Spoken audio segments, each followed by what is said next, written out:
سلام، شبتون بخیر. امشب یک داستان صوتی بسیار زیبا براتون آوردم به اسم علاءالدین و چراغ جادو.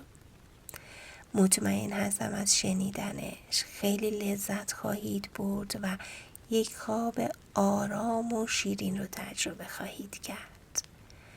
گوشتون رو بسپارید به صدای داستان امشب که قراره در فراز و نشیب داستان خوابتون ببره و ادامه داستان رو نشنوید و باز هم داستان رو برای شنیدن تکرار کنید. بریم سراغ داستان. سالها پیش در کشور افسانه‌ای چین، در آن زمان که هنوز خاقان‌ها بر آن سرزمین حکومت می‌کردند و چین را دیواری بزرگ فرا گرفته بود، پیرمرد خیاط گدایی زندگی می‌کرد. این خیاط از مال دنیا فقط یک پسر به نام علاءالدین و یک زن داشت. خیاط بیچاره روزها از صبح تا شام کار می‌کرد و با رنج و زحمت بسیار غذای زن و فرزندش را فراهم می‌کرد. تنها امیدش این بود که علاءالدین بزرگ شود و در کارها او را کمک کند. از این روی به آشنایانی که دختر داشتن می گفت: دختر به چه درد می خورد؟ انسان باید یک پسر کاری داشته باشد تا همیشه در کارها پشتیبان پدرش باشد. بعضی از مردم ساده دل حرفهای او را میپذیرفتند و گروهی هم به طرز فکر او میخندیدند. سالها گذشت تا سرانجام علاءالدین به سن 15 سالگی رسید، اما از بخت بد پسری تنبل و بیکار از آب درآمد. پدر و مادر علاءالدین هرچه به او نصیحت می‌کردند که برای خودش در پی کار و پیشه‌ای باشد یا دست کم در مغازه پدرش کار کند، او نمیپذیرفت و آنقدر نافرمانی کرد که سرانجام پدر بیچاره‌اش از غصه دقمک شد و علاءالدین و مادرش را تنها گذاشت. اما علاءالدین باز هم تن پروری می کرد و همیشه در کوچه ها با بچه های همسن و سال خود سرگرم بازی می شد. مادر علاءالدین از مرگ شوهرش بی نهایت غمگین بود و چون تنها پسرش را هم به این حال و وضع می دید، پاک ناامید شد و برای گذران زندگی خود شروع به خیاطی کرد. اما زن بیچاره به تنهایی چه می توانست بکند؟ از این روی و به خاطر وضع بدی که داشتن، آنها بعضی از شبها گرسنه می خوابیدن. اما علاءالدین از ترس اینکه مبادا ناگزیر به کار کردن شود، کوچکترین شکایتی نمی کرد. باز هم مدتی گذشت تا اینکه روزی از روزها علاءالدین در کوچه سرگرم بازی بود. ناگهان درویش پیری از دور پیدایش شد. درویش وقتی به او رسید چند لحظه به قیافه‌اش خوب نگاه کرد و سپس او را سخت در آغوش گرفت و شروع به ناز و نوازش کرد. علاءالدین که تا آن زمان آن مرد را ندیده بود، سخت تعجب کرد و حتی ترسید که مبادا مرد دیوانه باشد. ولی درویش پس از چند لحظه او را رها کرد و های و های بنای گریستن را گذاشت. علاءالدین دلش برای آن مرد سوخت. به همین جهت کمی جلو رفت و از او پرسید: پدر جان، چرا گریه می کنی؟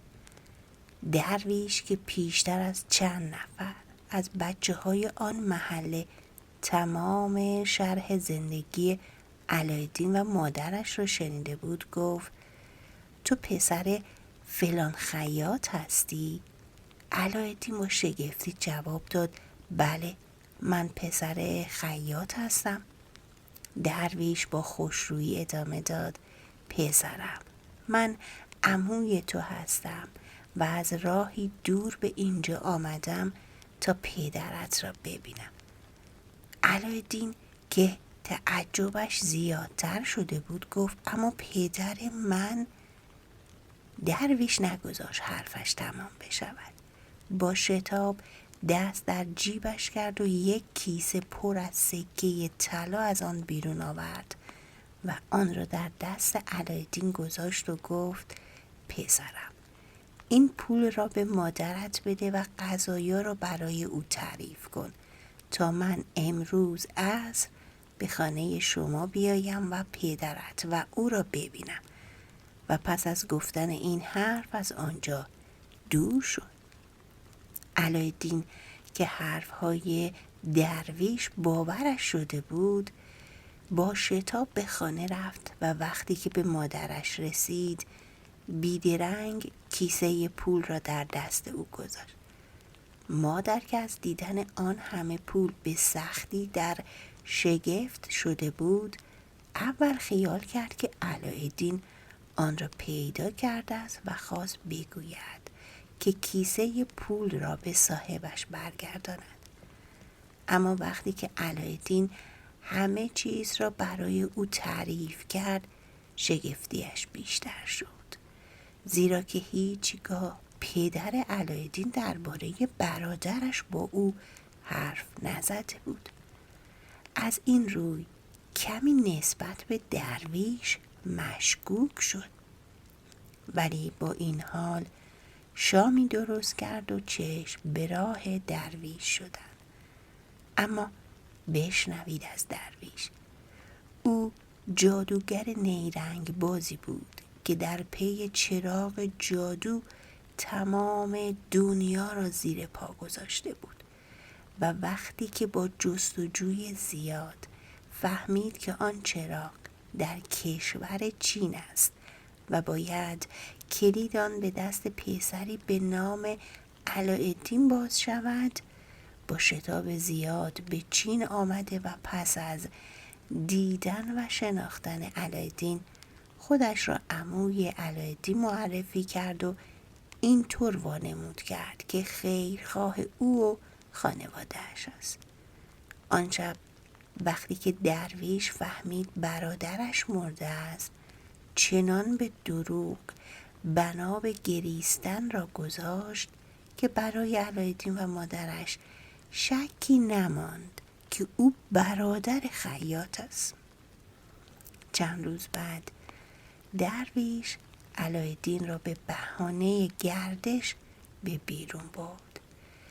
در راه با او شروع به صحبت کرد و وقتی که علایالدین به او گفت دوست دارد بازرگان شود، درویش با قیافه حق به جانبی گفت: من 30 سال است که به هندوستان و آفریقا رفتم و برادرم در غیبت من مرد. من باید آرزوی تو را که برادرزاده‌ام هستی برآورده کنم. همین فردا برای تو یک فروشگاه بزرگ باز خواهم کرد تا سرگرم داد و ستد شوی. علایالدین که از شنیدن این حرف از خوشحالی قلبش با شدت شروع به زدن کرده بود با شتاب دست عمویش را گرفت و بوسید. آنها کم کم از شهر دور شدند و باغ‌های شهر را یکی پس از دیگری پشت سر گذاشتند. اما شوق تجارت چنان علایالدین را به هیجان آورده بود که پیش خودش گفت: اگر عمویم تا آن سوی دنیا هم برود با او خواهم رفت. آنها آنقدر رفتند تا به نزدیک کوهی رسیدند و علایالدین که از شدت خستگی بیحال شده بود، روی سنگی که در زیر درختی بلند قرار داشت و در پای کوه واقع بود نشست. درویش که او را در آن حال دید لبخندی زد و او هم در کنار علایالدین نشست و گفت: وقتی که خوب استراحت کردی بالای این درخت می روی و از نوک آن 7 شاخه کوچک می کنی و برای من می آوری.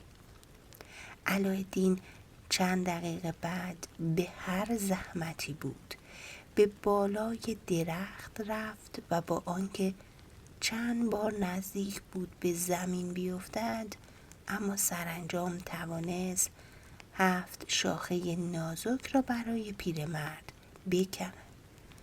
اما از این هوس پیرمرد که نزدیک بود او را به کشتن بدهد بسیار عصبانی و ناراحت شد. پیرمرد وقتی که شاخه ها را از علایالدین گرفت وردی خواند. ناگهان آنها با شعله آبی رنگی شروع به سوختن کردند و علایالدین با تعجب دید که هر لحظه این شعله به یک رنگ در می آید. پیرمرد پس از آن لبخندی زد و در حالی که به چشمهای علایالدین خیره شده بود گفت: پسرم، این کارهای من در نتیجه سالها زحمت است که آن را فرا گرفتم و اگر دلت بخواهد به تو هم یاد می دهم. سپس دست در جیبش کرد و جعبه کوچک و بسیار سنگین که از طلای ناب ساخته شده بود بیرون آورد و در آن را با کلیدی که دارای 5 شاخک بسیار کوچک بود باز کرد.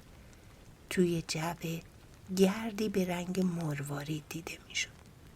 پیرمرد گرد را بیرون آورد و در آتش ریخت، اما هنوز قوطی را در جیبش نگذاشته بود که ناگهان هوا تاریک شد و آذرخشی هوا را شکافت. پس از مدت زمانی کوتاه ناگهان سوراخی عمیق در جلوی درویش دهان باز کرد. علایالدین که از ترس دستش را محکم به سنگ گرفته بود برای چند لحظه مات و متحیر به آن سوراخ عجیب و به صورت درویش خیره شد و بعد شروع به لرزیدن کرد. علایالدین می‌خواست که به سرعت از آنجا فرار کند و به شهر پیش مادرش برود، اما درویش که تمام این فکرها را در مغز او می‌خواند دست او را گرفت و با لحنی آرام و اطمینان بخش گفت: پسرم، برای چه می‌خواهی فرار کنی؟ اینکه آسیبی به تو نمی‌رساند. این دخمه ای را هم که می‌بینی من با زحمت زیاد توانستم آن را پیدا کنم. پر از طلا و جواهرات گرانبها و رنگارنگی که در گنجینه هیچ پادشاهی پیدا نمی شود و تماماً برای توست. اگر کمی جرأت داشته باشی تمام این گنج را صاحب می شوی و به وسیله آن می توانی سالها با مادرت به آسودگی و در کمال آرامش زندگی کنی. علایالدین که کم کم فریب حرفهای درویش را میخورد آرام شد و گفت: عموی مهربان، من حاضرم هر کاری که تو بگویی انجام دهم، به شرط آنکه قول بدهی تمام حرفهایت را راست گفته باشی. درویش گفت: بسیار خوب، قول میدهم. و پس از آن گفت: سرت را نزدیک این سوراخ بیاور و درون آن را نگاه کن. علایالدین همین کار را کرد و با شگفتی مقابل چشم خود غار سیاهی را دید که پلکان مار پیچی تا انتهای آن می رفت. جادوگر یک بازوبند بزرگ که نگینی درشت در روی آن بود از جیبش بیرون آورد و آن را به بازوی علاءالدین بست و گفت این تو را از آسیب حفظ می کند. سپس زیر گوش او چیزهای آهسته خواند. از حرکات چشمها و دستهای علاءالدین معلوم بود که هر لحظه بیشتر تعجب می کند و پس از چند لحظه که حرفهای درویش تمام شد از جایش پرید. اول کمی به آسمان نگاه کرد. آن وقت به سمت سوراخ رفت و به آرامی از پله ها شروع به پایین رفتن کرد. ناگهان خود را در باغی سرسبز و خرم مشاهده کرد که از دیدن آن روح انسان تازه می شد. علاءالدین دستورهای درویش را مو به مو انجام داد. وقتی به باغ رسید حوض بسیار بزرگی در میان آن دید که آبش سبز رنگ بود.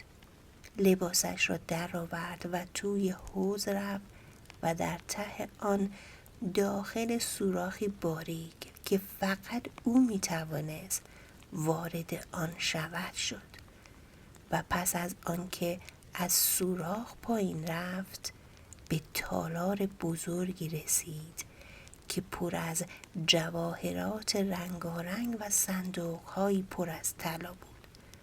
علاءالدین در صندوق 40 را باز کرد و با شگفتی زیاد دید که به جای یک چراغ الماس نشان و یا گرانبها چراغی کهنه در داخل آن است. علاءالدین چراغ را برداشت و با شتاب از همان راهی که رفته بود بیرون آمد و به باغ رسید. اما این بار برخلاف دفعه پیش که در سکوت فرو رفته بود صدای آهنگ دلنوازی از ته باغ به گوش رسید. بیدرنگ به آن سو دوید و با تعجب دید که مجسمه دختری بسیار زیبا که کوچکترین ایرادی در سراسر بدنش وجود نداشت با صدای ملایم و دلنشینی آواز می‌خواند. احساس کرد که شیفته خود مجسمه شده. ساعتها نشست و به آواز دلنواز دخترک گوش داد. وقتی به خود آمد دید دخترک ساکت شده است. بوسه‌ای بر دستهای مجسمه زد و دوان دوان به سوی پلکان مارپیچ به راه افتاد. از شتاب زیادی که داشت چند مرتبه راه‌ها را اشتباه رفت و دوباره برگشت تا آنکه به پلکان رسید.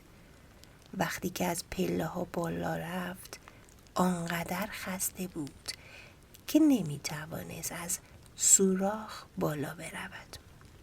از این روی فریاد زد عمو جان کمکم کن بیایم بالا. درویش بیدرنگ به طرف سوراخ دوید و گفت چراغ را به من بده تا راحت‌تر بتوانی بالا بیایی. علاءالدین که دید چشمان درویش به طرز دلهره آوری از کینه برق می‌زند حرف درویش را نشنیده گرفت و یک بار دیگر گفت عمو جان من خستم دستم را بگیر بالا بیایم. اما درویش که دیگر از شدت خشم نمی‌توانست خودش را نگه دارد ناگهان وردی خواند و سپس در بزرگ زیرزمین به روی علاءالدین بسته شد و او در آن دالان بسیار تاریک و وحشتناک زندانی شد. علاءالدین آنقدر ترسید که نزدیک بود سکته کند. بالاخره به هر زحمتی بود از پله ها پایین آمد و خودش را به حیاط رساند. علاءالدین در آن لحظات مرگبار و هراس‌انگیز بیشتر از آن که به خودش فکر کند به مادرش فکر می‌کرد که اگر بفهمد پسرش در سیاه چال بزرگی زندانی است از غصه خواهد مرد. همانطور که فکر می‌کرد یک وقت حس کرد که چیزی روی شانه‌اش نشسته است. خوب که نگاه کردید یک بلبل است که به آرامی با نوکش موهای سر او را نوازش می‌دهد. علاءالدین با دیدن بلبل غمهایش را از یاد برد و به بازی با او پرداخت. بلبل چند بار به دور او گشت و بعد با نوکش دست علاءالدین را گرفت و کشید. علاءالدین فهمید که بلبل با او کار دارد. بلند شد و به آرامی به دنبال او به راه افتاد و با شگفتی دید که بلبل او را به همان سوی میبرد که مجسمه دختر در آنجا بود. وقتی که به مجسمه رسیدن، بلبل با بال خود اشاره به زیر مجسمه کرد. علاءالدین دید که در پایین پای مجسمه در زیر سنگ ریز سوراخ بسیار کوچکی وجود دارد که در آنجا چند بچه بلبل نوک‌هایشان را بالا گرفتند تا مادرشان به دهان آنها غذا بریزد و در زیر پای آنها هم یک بازوبند جواهر نشان برق می‌زند. بلبل که دید بچه هایش نجات پیدا کردن به بازوبند اشاره کرد. علاءالدین با شتاب بازوبند خودش را بیرون آورد و خواست آن را به بچه بلبل ها بدهد تا به قول درویش آنها از هر گزندی در امان بمانند. اما مشاهده کرد که نگین بازوبند کثیف است. کلاهش را بیرون آورد و شروع به پاک کردن آن کرد که ناگهان آسمان غرید و غول قوی هیکلی در حالی که یک جفت بال بسیار بزرگ و وحشتناک بر پشتش بود در برابر او نمایان شد. علاءالدین که از ترس زبانش به لکنت افتاده بود خواست فرار کند، ولی غول به او گفت من غلام تو هستم. هر دستوری که می‌خواهی بده تا آن را اجرا کنم. علاءالدین که از این حرف خوشحال شده بود ایستاد و به او فرمان داد زود مرا از اینجا بیرون ببر و در خانه خودمان قرار بده. او هنوز این حرف را تمام نکرده بود که خودش را در روشنایی روز در خانه خودشان دید. مادرش که یک هفته تمام چشم به راه فرزندش بود و پاک از آمدنش ناامید شده بود در یک گوشه نشسته بود و زار زار گریه میکرد. علاءالدین دوان دوان به سوی مادرش دوید و او را در آغوش کشید. مادر و پسر ساعتها با هم صحبت کردند و علاءالدین هرچه را که روی داده بود برای مادرش تعریف کرد. مادر علاءالدین که این ماجرا را شنید همان شب هرچه پول در این مدت برای خودش کنار گذاشته بود میان فقیران تقسیم کرد. صبح روز بعد که علاءالدین از خواب بیدار شد از شدت خستگی احساس ضعف کرد و چون چیزی در خانه پیدا نمی‌شد مادرش چراغ جادو را برداشت و شروع به ساییدن آن کرد تا برق بیفتد و بتواند آن را در بازار به بهای خوبی بفروشد. هنوز دستی به چراغ نکشیده بود که ناگهان غولی بسیار بزرگ در جلویش پدیدار شد. مادر علاءالدین با دیدن غول از حال رفت، اما پس از به هوش آمدن از غول خواست که برایشان غذا بیاورد و فردای آن روز آنها به کمک غول چراغ جادو تجارتخانه بسیار بزرگی دایر کردند.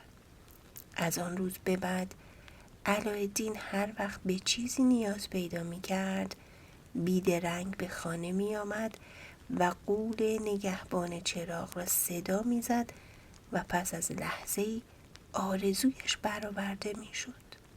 روزها یکی پس از دیگری سپری می شد و آوازه علاءالدین و کارهایی که می کرد در تمام شهرهای چین زبان به زبان گشت و مردم از سرزمین‌های دور برای دیدن جواهرات او که نایاب‌ترین جواهرات جهان بود به آن شهر هجوم می‌آوردند.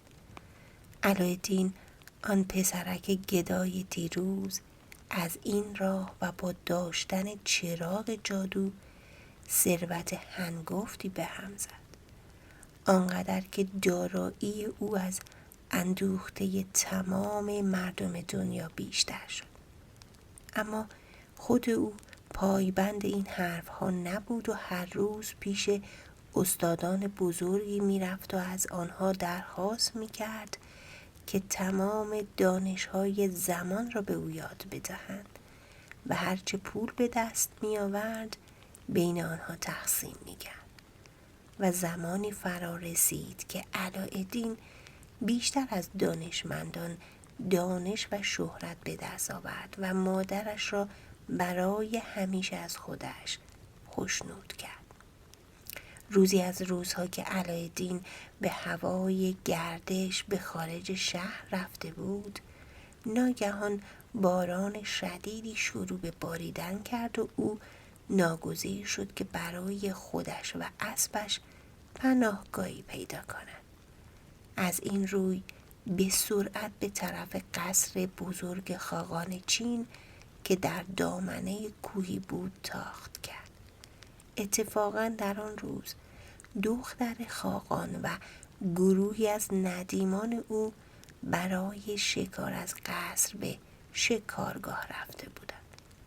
زمان برگشتن آنها موقعی بود که علاءالدین در زیر یکی از سقف‌های بزرگ قصر پنهان شده بود و خودش را از باران حفظ می‌کرد.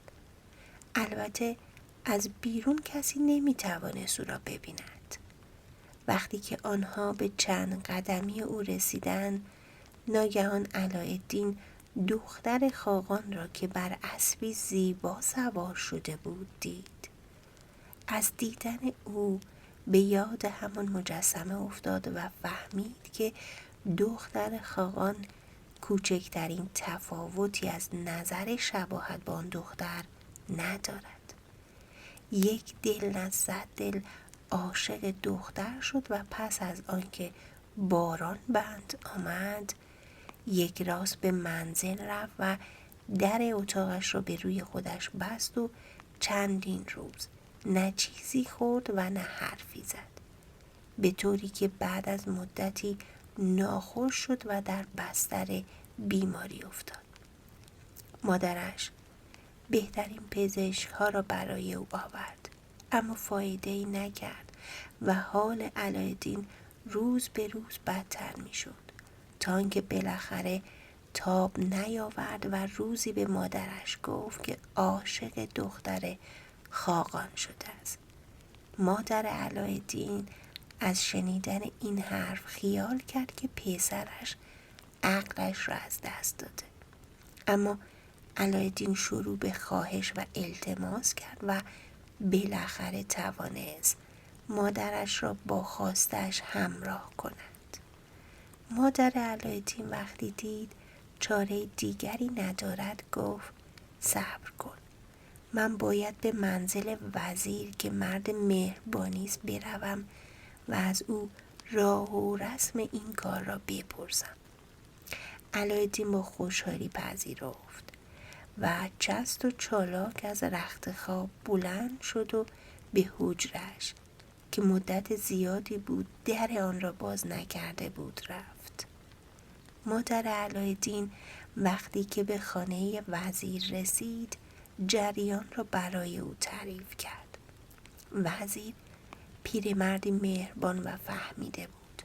به او گفت: ای زن خوب، تو می توانی این آرزوی پسرت را برآورده کنی، اما به شرطی که یک سبد پر از جواهر نزد خاقان ببری تا او با این ازدواج راضی شود و نسبت به پسرت نظر خوب پیدا کند. مادر علاءالدین دست وزیر که این کمک بزرگ را به او کرده بود بوسید و روانه منزل شد. البته وزیر خیال می کرد که آوردن این همه جواهر برای خاقان محال است و آنها نمی توانند این کار را بکنند. ظهر که علاءالدین از بازار برگشت مادرش جریان را برای او تعریف کرد. علاءالدین بیدرنگ به وسیله چراغ غول را احضار کرد و به او دستور داد مقدار زیادی جواهر نایاب را که هیچ کس مانند آنها را نداشته برایشان بیاورد. پس از لحظه‌ای غول یک کوزه که بهای آن از قیمت تمام جواهرات چین بیشتر بود و نیز مقدار زیادی جواهرات درشت رنگارنگ برای آنها آورد. علاءالدین با خوشحالی مادرش را در آغوش گرفت و از او خواهش کرد که همان لحظه پیش خاقان برود. اما مادرش که زنی فهمیده بود گفت: پسرم، چند روز صبر کن تا این کار با نتیجه خوب پایان پیدا کند. علاءالدین حرف مادرش را گوش کرد. چند روز بعد وقتی که مادر علاءالدین می‌دانست خاقان سر حال است با احترام به بارگاه او رفت و پس از هدیه کردن پیشکش پسرش به او گفت: پسرم خواهش کرده که حلقه بندگی دختر خاقان را به گوش خود بیاندازد. خاقان که از این همه ادب و احترام و دیدن جواهرات گرانبها که حتی یک دانه از آنها در خزانه‌اش یافت نمی‌شد به شوق آمده بود و با خوشحالی رو به او کرد و گفت: ای مادر مهربان، من خواهش تو را میپذیرم، اما قبول کردن این خواهش چند شرط دارد که اگر آنها را انجام بدهی به طور حتم پسرت میتواند با دختر من ازدواج کند. مادر علاءالدین گر شنیدن این حرف بی نهایت خوشحال شده بود، میدانست که اگر خاقان هرچه آرزو کند خیلی زود میتواند برایش آماده کند. از این رو گفت: ای خاقان بزرگوار، دستور بدهید تا هرچه میخواهید برایتان آماده کنم. خاقان گفت: من از تو 40 سبد پر از جواهرات رنگارنگ و بسیار بزرگ میخواهم و نیز دلم میخواهد که دارویی برای من بیاوری که با خوردن آن جوان بشوم و 1000 سال عمر کنم. مادر علاءالدین کمی از خواهش بعدی او ناراحت شد، اما به روی خودش نیاورد و 7 روز مهلت گرفت و با سرعت به منزل رفت که علاءالدین بیتابانه در آنجا انتظار او را می‌کشید. در میان راه چشمش به پیرمرد نابینایی افتاد که می‌خواست به خانه‌اش برود، اما نمی‌توانست راه را پیدا کند. با آنکه خیلی کار داشت دلش به حال پیرمرد سوخت و او را آرام آرام به خانه‌اش که به خرابه‌ای بیشتر شباهت نداشت رساند و بعد دست در جیبش کرد و هرچه پول در آن بود درآورد و به او داد. پیرمرد او را دعا کرد و به او گفت: ای مادر علاءالدین، به پسرت بگو هر وقت کارش در جای گیر کرد پیش من بیاید، شاید من بتوانم به او کمک کنم. مادر علاءالدین که در دل به حرفهای پیرمرد میخندید، به این فکر افتاد که چگونه او با آنکه نابینا بوده توانسته است او را بشناسد. اما برای آنکه دل پیرمرد نشکند، به او قول داد که آرزویش را برآورده می کند و هرگاه نیازی به او داشتن او را با خبر کند. بعد چون دیر شده بود به سرعت به سوی خانه به راه افتاد. وقتی که به منزل رسید دید پسرش با بی‌صبری به دور حیاط می گردد. علاءالدین همین که مادرش را دید به طرف او رفت و اول او را در آغوش گرفت. بعد پرسید که چه شده؟ مادرش تمام جریان را برای او تعریف کرد. علاءالدین با خوشحالی به حیاط منزل رفت و در یک چشم به هم زدن غول را خواست و غول نمایان شد و علاءالدین به او دستور داد هر آنچه را می‌خواهد بیدرنگ برای او آماده کند. غول در یک چشم برهم زدن 40 سبد پر از جواهرات بسیار گرانبها برای او آورد. اما وقتی که علاءالدین از داروی جوانی پرسید، غول گفت متاسفانه من این کار را نمیتوانم برایت بکنم. علاءالدین ناراحت و غمگین به اتاق برگشت و مادرش وقتی او را در آن حال دید پرسید پسرم چرا اینقدر ناراحتی؟ علاءالدین تمام قضایا را برای مادرش تعریف کرد و پس از آن در گوشه‌ای نشست و سرش را در میان دو دستش گرفت و گفت آخرین امیدم از دستم رفت. در این هنگام مادر او به یاد پیرمرد کور نابینا افتاد و چگونگی دیدن پیرمرد را برای علاءالدین تعریف کرد و چند لحظه بعد هر دو به خانه پیرمرد رفتند. پیرمرد که صدای در را شنید گفت علاءالدین بیا تو، در باز است. وقتی که آنها وارد خانه شدند گفت میدانم از من چه میخواهید علاءالدین. تو میروی توی حیاط منزل من. در سمت چپ حیاط یک درخت بزرگ است. باید زیر آن درخت را بکنی و شمشیر بزرگی را که آنجا است بیرون بیاوری و با آن پرنده ای را که امشب ساعت 12 به اینجا می آید بکشی و بعد شکمش را پاره کنی و شیشه کوچکی که توی آن داروی حیات جمع شده برداری و پیش خاقان ببری. علاءالدین تمام دستورهای پیرمرد را مو به مو انجام داد و نیمه شب ناگهان دید آسمان تاریک شد و پرنده درشت هیکلی که قدش به چندین متر می رسید پایین آمد و بر روی بام منزل پیرمرد نشست.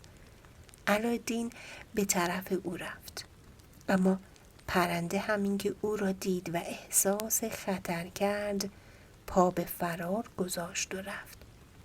علاءالدین که این جریان را دید بیدرنگ در همان حال پاهای مرغ را گرفت و مرغ او را به آسمان بلند کرد. چندین ساعت علاءالدین وسط زمین و آسمان دست و پا می‌زد. بالاخره پرنده قوی هیکل او را در روی کوهی بسیار بلند بر زمین گذاشت و تا خواست دوباره به آسمان بپرد علاءالدین شمشیر را تا دسته در شکمش فرو کرد. رعد و برقی شد و آسمان به رنگ خون در آمد و پس از مدتی پرنده مرد. علاءالدین شکم او را پاره کرد و بعد از پیدا کردن شیشه به هر زحمتی بود از کوه خود را پایین رساند. اما هرچه دور و برش را نگاه کرد دید جایی را نمی شناسد. ناگزیر آرام آرام به طرف شمال حرکت کرد. 6 روز تمام در راه بود، اما هنوز هیچ آبادی جلویش دیده نمی شد. علایالدین پاک ناامید شده بود، ولی یک مرتبه به یاد بازوبند افتاد و زود آن را از بازوی خود باز کرد و روی آن را مالش داد. در عرض چند ثانیه غول حاضر شد و علایالدین را به خانه خاقان برد. در آنجا دید که مادرش با 40 سبد جواهر ایستاده، ولی خاقان میگوید من داروی جوانی را میخواهم. علایالدین با شتاب به طرف خاقان رفت و شیشه را به او داد.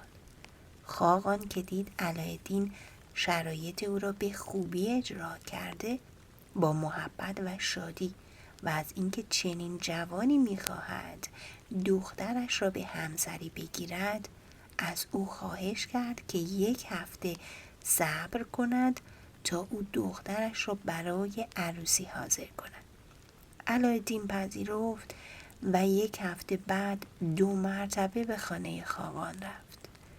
این بار هم خاقان با مهربانی با او روبرو شد و گفت ای علایالدین، باید اول ملکه را ببینی و برای دیدن او لباسی از ابریشم قرمز بپوشی. علایالدین به سرعت به طرف خانه رفت و از غول خواهش کرد لباس مورد نظر را برایش حاضر کند و پس از مدتی کوتاه لباس را پوشید و به سوی قصر خاقان به راه افتاد. در وقت حرکت مادرش به او گفت پسرم مواظب باش. وقتی که با ملکه روبرو شدی این انگشتر الماس سیاه را که از پدرانمان به من به ارث رسیده و در تمام دنیا مانند ندارد به او بده. علایالدین وقتی با ملکه روبرو شد با احترام دستش را بوسید و انگشتر را به او داد. ملکه از دیدن این همه ادب علایالدین و نیز انگشتر الماس او بسیار خوشحال شد و علایالدین را در آغوش گرفت و بوسه‌ای بر پیشانیش زد و سپس به خاقان گفت بهتر از هرچه زودتر جشن ازدواج را برپا کنی. خاقان که خوشنودی ملکه را دید بسیار خوشحال شد و با علایالدین به تالار قصر رفت.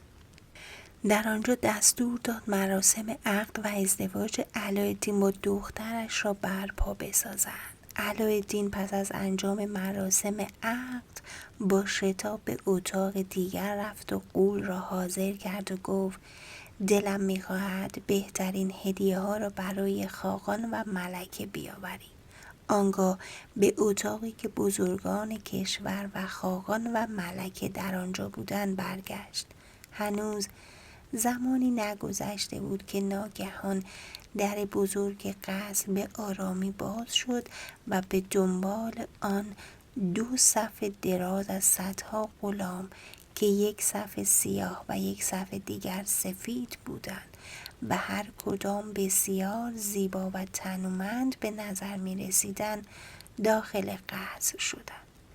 روی دوش هر غلام 1 پرنده بسیار بزرگ که از زیباترین جواهرات درست شده بود به چشم می‌خورد و در دست هر یک از آنها 1 سینی پر از اشیاء گرانبها و مرواریدهای درشت و یاقوتهای بی‌نظیر و زیبا قرار گرفته بود.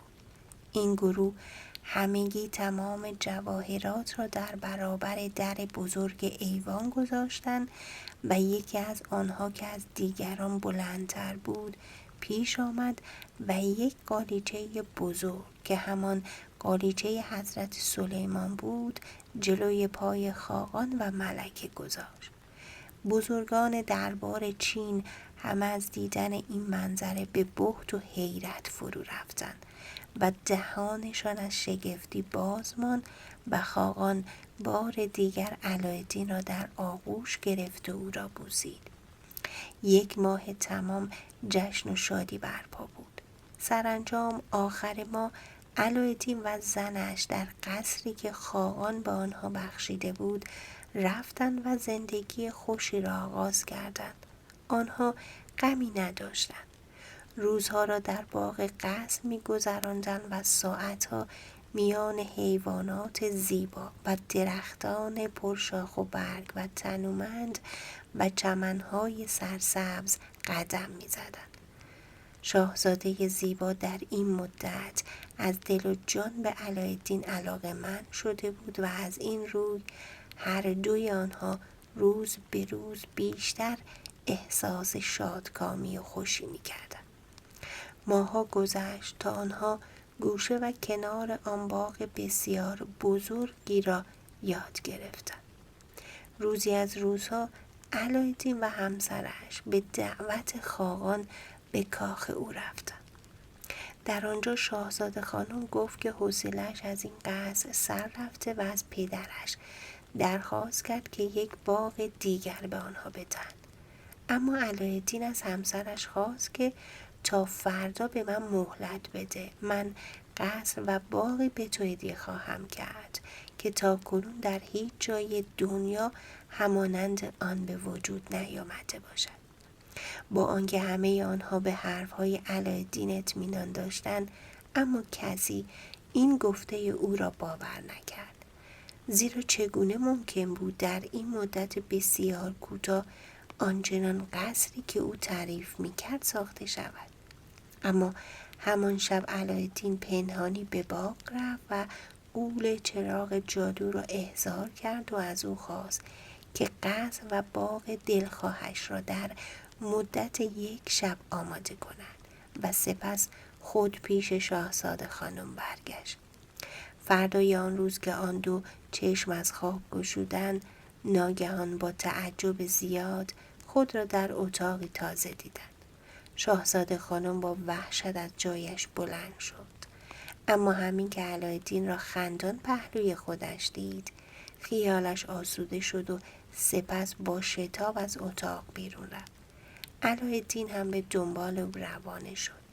آنها با کمال تعجب مشاهده کردند که قصری بسیار بزرگ و با شکوه جای قصر قبلی آنها را گرفته است و باغ آن صدها مرتبه از باغ قبلی زیباتر و دوست داشتنی تر است.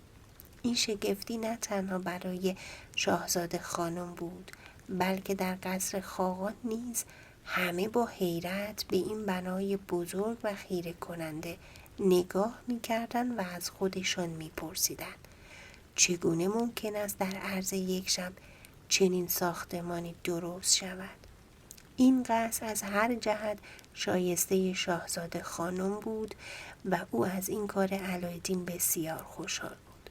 آنگاه خاقان جانشینی خود و فرماندهی سپاهیانش را به علایالدین داد و مردم هم علایالدین را به سبب محبتی که به آنها می‌کرد مثل بت می‌پرستیدند و همیشه او را دعا می‌کردند که خوشبخت باشد. اما خوشبختی علایالدین هنوز کامل نشده بود، زیرا روزی از روزها درویشی که علت این همه خوشبختی برای علایالدین شده بود در رمل و اسطرلاب به خود نگاه کرد و با کمال تعجب دید که علایالدین هنوز زنده است و به کمک چراغ جادو به همه آرزوهایش رسیده. درویش که خود نتوانسته بود به آرزویش برسد بی اندازه خشمگین شد و قسم خورد که انتقام این شکست را از علایالدین بگیرد و او را به کشتن دهد. از این روی با شتاب هرچه بیشتر زندگی و کاشانه‌اش را به دست شاگردش که او نیز مانند خودش بسیار حیله‌گر و خودستا بود سپرد و راهی چین شد. ماه‌ها در راه بود و وقتی که به کمک جادو فهمید چراغ سحرآمیز در قصر علایالدین و در اتاق مخصوصی هست، نقشه خطرناکی کشید و به یک دکان چراغ سازی رفت و دستور داد تعداد زیادی از نوع چراغ‌های علایالدین بسازد و وقتی که چراغ‌ها ساخته شد پول خوبی به سازنده آنها داد و از دکان بیرون آمد و در کوچه و بازار بنا کرد به صدای بلند فریاد زدن که ای مردم، من چراغ‌های کهنه را با چراغ نو عوض می‌کنم و به جای آن یک شاهی هم پول نمی‌گیرم. مردم همگی جمع می‌شدند و هرچه چراغ کهنه داشتند با چراغ‌های نوی او عوض می‌کردند و سپس دور او جمع شده با کف زدن‌ها و فریادهای بلند به نادانی و حماقت او می‌خندیدند. درویش از چند خیابان گذشت و همه جا مردم بیشتری پیرامون او را گرفتند تا آنکه سرانجام به زیر قصر علایالدین رسید. در آنجا صدایش را بیش از پیش بلند کرد و همان جملات را تکرار کرد. شاهزاده خانم که از توی اتاقش این سر و صداها را شنیده بود به سوی پنجره رفت و آن را باز کرد و وقتی که فهمید درویش چه میگوید پیش خودش گفت بد نیست، حالا که علایالدین به شکار رفته من هم چراغ او را با چراغی نو عوض کنم تا وقتی که علایالدین از شکار برگشت به اون نشان بدهم و خوشحالش کنم. از این روی به اتاق او رفت و چراغ سحر آمیز را برداشت و به سرعت بیرون رفت و آن را به درویش داد. جادوگر هم با کلماتی فریبنده چراغ نو اما بی ارزش را به شاهزاده خانم داد و چراغ‌ها را به زمین گذاشت و با شتاب بسیار از آنجا دور شد. وقتی که اطمینان پیدا کرد کسی در آن دور و بر نیست، غول چراغ جادو را احضار کرد و به او دستور داد که قصر و هر چه در آن است و نیز خودش را به آفریقا ببرد. در یک چشم به هم زدن تمام آرزوهای درویش برآورده شد و قصر از جایش حرکت کرد و به صحرای آفریقا منتقل شد و درویش از اینکه به این سادگی آرزویش برآورده شد از خوشحالی در پوستش نمی گنجید. چند ساعت بعد وقتی که خاقان به کنار پنجره آمد تا به بیرون نگاه کند با کمال ناراحتی دید که دیگر نشانی از آن قصر با شکوه و آن باغ زیبا بر جای نیست و به جای آنها کوهی سر به فلک کشیده دیده می شود. چند لحظه چشمایش را به هم مالید و وقتی که فهمید آنچه می بیند در بیداری است با خشم بسیار به سربازانش دستور داد تا هرچه زودتر دنبال علایالدین رفته او را دست بسته پیش او بیاورند.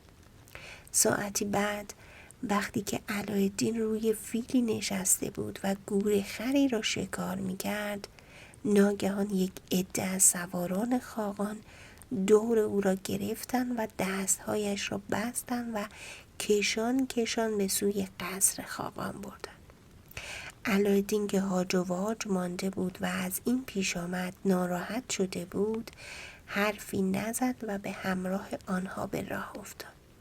اما وقتی در نزدیکی قصر خاقان نشانی از قصر خود ندید فهمید که چه بلایی به سرش آمده و زود پی برد که باید کار همان درویش نیرنگ باز باشد که توانسته است به کمک زبان چرب و نرمش شاهزاده خانم را فریب دهد و چون علایالدین یک بار گول حرفهای جادوگر پیر را خورده بود زیاد از دست شاهزاده خانم ناراحت نشد. با این افکار پا به درون قصر خاقان گذاشت. خاقان با خشم رو به او کرد و گفت ای جادوگر حیله‌گر، چه به سر دخترم آوردی و او را کجا پنهان کردی؟ علایالدین که می‌دانست هرچه بگوید خاقان نخواهد بگوید قربان چه عرض کنم، من از هیچ چیز خبری ندارم. خاقان از این جواب بیش از پیش خشمگین شده بود. دستور داد جلاد را حاضر کردند و گفت اگر نگویی دخترم را چه کرده ای همینجا سرت را از بدن جدا خواهم کرد. علایالدین که میدید خاقان بی اندازه عصبانی است و ممکن است به راستی دستور بدهد تا او را بکشند با خود گفت بهتر از حقیقت جریان را بگویم و جانم را نجات بدهم.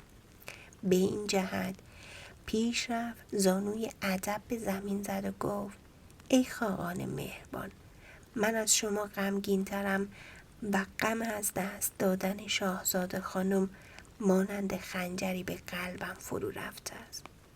خواهش میکنم 40 روز به من مهلت بدهید تا بتوانم او را پیدا کنم و خودم هم از درد و غم دوری رها شوم.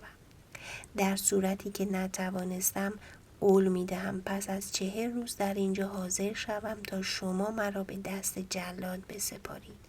خاقان گفت موافقم، ولی بدان که اگر 1 روز از این مدت بگذرد در هر کجا که باشی دستور مرگت اجرا خواهد شد. علایالدین تعظیم کرد و از قصر بیرون آمد. خیلی ناراحت بود و نمیدانست چه کند و به کجا برود. همینطور بی هدف به سوی بیابان به راه افتاد و در ذهنش نقشه می‌کشید که چگونه می‌تواند درویش حیله‌گر را پیدا کند. در این افکار غوطه‌ور بود که ناگهان دید پرنده‌ای دور سرش پرواز می‌کند. خوب که نگاه کرد پرنده را شناخت. همان بلبلی بود که او بچه‌هایش را از آن سوراخ بیرون آورده و از مرگ حتمی نجات داده بود. با به یاد آوردن این موضوع 1 مرتبه به فکر بازوبند افتاد. نگاهی از روی حق شناسی به بلبل کرد و بازوبند را از دستش بیرون آورد و بیدرنگ نگین آن را مالش داد. در 1 چشم به هم زدن غول انگشتر حاضر شد. علایالدین به او گفت ای غول، به امر من تمام قصر و زندگیم را هر کجا هست به سر جایش برگردان. اما دیو گفت متاسفم آقای من که نمیتوانم این کار را انجام دهم، زیرا این کار فقط از دست غول چراغ جادو برمی آید. علایالدین گفت پس من حالا چه کار کنم؟ غول جواب داد آقای عزیزم، من میتوانم شما را به نزد شاهزاده خانم ببرم و در آنجا با کمک او میتوانید هر فکری دارید برای پس گرفتن چراغ جادو به کار ببرید. علایالدین پذیرفت و بر پشت غول سوار شد و از فراز شهرهای بزرگ و کوهها و دریاها گذشت. علایالدین در سر راه خود سرزمین‌هایی را دید که تا آن وقت حتی اسمشان را هم نشنیده بود و حیواناتی وحشی را دید که هر کدام 20 متر بلندی قدشان بود. سرانجام پس از ساعتها جنگل‌های آفریقا از دور نمایان شد و غول پس از کمی جستجو در یکی از جنگل‌های سبز و خرم آن قاره قصر علایالدین را پیدا کرد و لحظه‌ای بعد او را جلوی قصر به زمین گذاشت. علایالدین با شتاب وارد باغ شد و به پله‌های آن رسید. ناگهان شاهزاده خانم را دید که روی سکویی نشسته و گریه می‌کند. علایالدین آرام بالای سر او رفت. وقتی که شاهزاده خانم زیبا شوهر مهربانش را دید، هر دو یکدیگر را در آغوش کشیدند و شاهزاده خانم سرش را روی شانه او گذاشت و دوباره شروع به گریه کرد. علایالدین به هر ترتیب که بود شاهزاده خانم را ساکت کرد و گفت همسر عزیزم، ممکن است 1 مرتبه درویش در اینجا پیدایش بشود و باعث زحمت هر دوی ما شود. بهتر است که به یکی از اتاقها برویم تا بتوانیم با خیال راحت تری درباره برگرداندن قصر فکر کنیم. شاهزاده خانم بیدرنگ پذیرفت و آن دو به یکی از اتاقها که رو به حیاط بود رفتند و به فکر چاره کار افتادند. آنها ساعتهای دراز نقشه کشیدند. بعضی اوقات شاهزاده خانم مخالف بود و بعضی اوقات هم علاءالدین با نقشه شاهزاده خانم، و سرانجام هم نتوانستند بفهمند چه کار باید کرد. اما در آخر علاءالدین گفت من هر طور شده تو را نجات خواهم داد. سپس از قصر بیرون آمد و بر پشت غول سوار شد و در نزدیکی های دروازه او را رها کرد و خود وارد شهر گردید. وقتی علاءالدین به بازار شهر رسید از شگفتی بر جایش خشک شد، زیرا در عمرش چنین بازاری را ندیده بود. او در ابتدای بازار دید که عده زیادی از سیاهان جمع شده، جنس‌های خود را که دختران سیاه پوستی بودند در چادرهای بزرگ قرار داده. آنها را با قند و شکر و چای یا توتون عوض می‌کنند. علاءالدین چند ساعت به آنها نگاه کرد.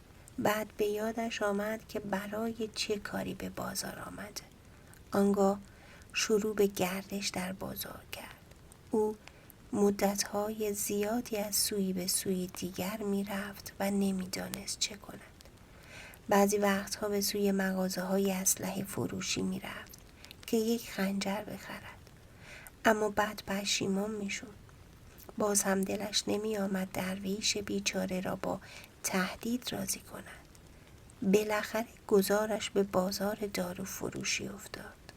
در آنجا عالی ترین نقشه برای تسلیم کردن درویش به فکرش رسید. بیدرنگ پیش بهترین داروسازها رفت و گفت من دارویی می‌خواهم که هر کس آن را بخورد پس از مدت کوتاهی بیهوش شود و وقتی که به هوش بیاید تمام خاطراتش از یادش برود و حتی نداند نامش چیست. مرد داروساز با شتاب آماده کار شد و در مدت چند ساعت داروی مورد نظر علاءالدین را درست کرد. علاءالدین پول خوبی به او داد و دارو را از او گرفته و به سوی قصر به راه افتاد. وقتی به آنجا رسید فهمید که درویش هنوز در قصر است. از این روی کمی بیرون قصر به انتظار ایستاد و یک وقت دید که درویش با خشم و عصبانیت از قصر بیرون آمد و از آنجا دور شد. علاءالدین آهسته پا به درون قصر گذاشت و پس از جستجوی کوتاهی شاهزاده خانم را در اتاقی دید که به روی تختی نشسته و گریه می‌کند. علاءالدین سبب گریه‌اش را پرسید. او در جواب گفت درویش تهدید کرده که اگر با وی ازدواج نکنم هم من و هم تمام افراد ملتم را از بین خواهد برد. علاءالدین کمی او را نوازش کرد و سپس داروی بیهوشی را از جیبش بیرون آورد و به شاهزاده خانم نشان داد. شاهزاده خانم با حیرت به علاءالدین نگاه کرد. علاءالدین لبخندی زد و گفت امشب که جادوگر به اینجا خواهد آمد تو بهترین لباست را بپوش و با او خیلی به مهربانی و ملایمت رفتار کن. وقتی که دیدی از تو راضی شده این گرد را در جام نوشابه‌اش بریز. بقیه کارها را من انجام میدم. همانطور هم شد. شب وقتی درویش به آنجا آمد شاهزاده خانم بهترین لباسهایش را پوشید و خودش را آرایش کرد و با لبخندی به استقبال پیرمرد رفت. اول درویش تعجب کرد، اما چند لحظه بعد وقتی محبت‌های شاهزاده خانم را دید خیال کرد به طور حتم علاءالدین را از یاد برده است. از این روی هرچه برایش میریخت با خیال راحت میخورد. پس از مدتی شاهزاده خانم گرد را در جام نوشابه درویش ریخت. آن را به او داد و گفت به سلامتی من این جام را تا ته سر بکش. هنوز درویش جام را تا آخر سر نکشیده بود که احساس کرد اتاق دور سرش میچرخد.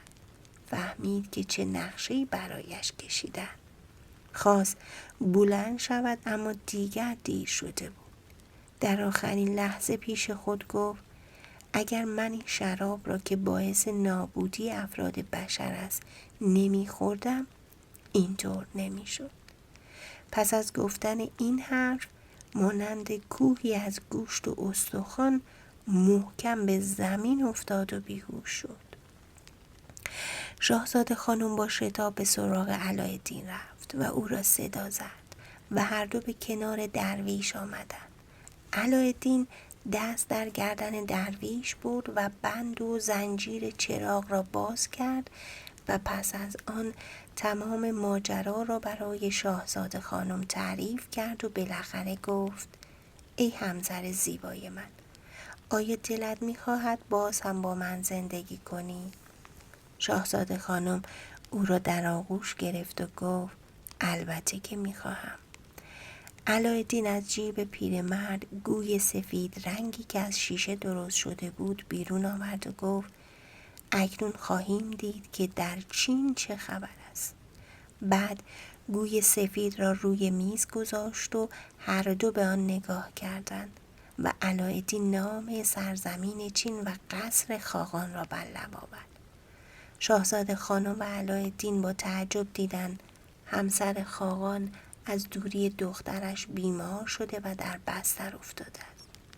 علایالدین فوراً غول بازوبند را فرا خواند و گفت درویش را هرچه زودتر به دورترین جای روی زمین ببر و سپس چراغ جادو را روی میز گذاشت و پس از آمدن غول گفت این قصر را با هر چه در آن است خیلی زود به محل اولش برگردان.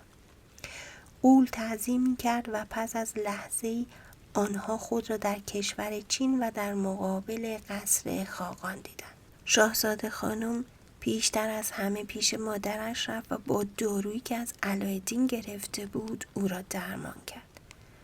ملکه وقتی دخترش را سالم در کنار خودش دید او را در آغوش کشید. سپس با هم به سوی قصر علایالدین به راه افتادند.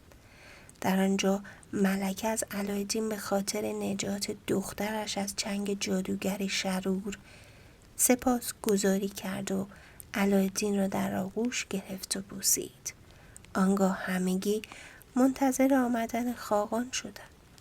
خاقان به دنبال علایالدین رفته بود تا او را هر کجا هست از بین ببرد. سفر خاقان ماه‌ها طول کشید و در غیبت او علایالدین به جای او بر سرزمین چین فرمان روایی میکرد. در این مدت هیچ وقت کاری نکرد که مردم از دست او کوچکترین ناراحتی داشته باشند.